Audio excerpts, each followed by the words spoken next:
السلام عليكم متتبعي متتبعات قناة مريم. اليوم جبت لكم كما العادة وصفة ديال واحد الكيكة اللي بثلاثة ديال الطبقات اللي كتكون هشيشة ورطبة وكتذوب في الفم. كنحتاجو في هاد الوصفة ديالنا 3 ديال البيضات، قبيصة ديال الملح وكاس ديال السكر.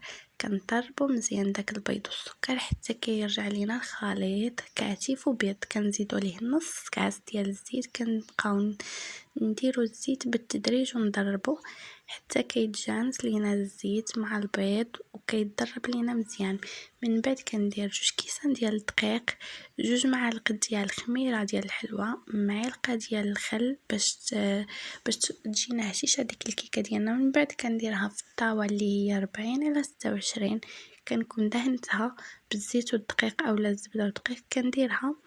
كندخلوها الفران كطيب على نار مهيل، النار العاديه اللي كل واحد كيطيب عليها الكيكه ديالو. من بعد ما كتبرد ليا كنسقيها بالحليب، كنخليها تشرب داك الحليب ديالها.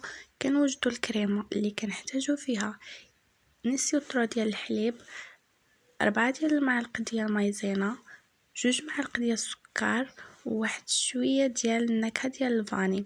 كنضربوهم مزيان، كنديروهم فوق البوطه حتى كيعقد لينا الخليط. من بعد كنزيد لها معلقه ديال الزبده، كنصبوها على الكيكه ديالنا. من بعد كنتبرد لينا الطبقه الثانيه، كنمشيو نصايبو الطبقه الثالثه اللي عندنا فيها 2 كيسان ديال الحليب، 2 معالق ديال السكر، 2 معالق ديال النشا، و2 معالق ديال الكاكاو النوعيه الجيده اللي كيكون اللون ديالو بني.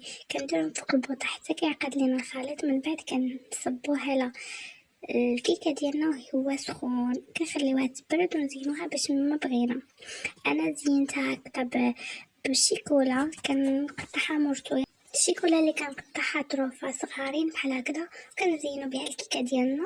من بعد كنخليوها تبرد وكنقدموها بالصحه والراحه. نتمنى ان الوصفه تعجبكم، ما تنساوش ديروا لايك.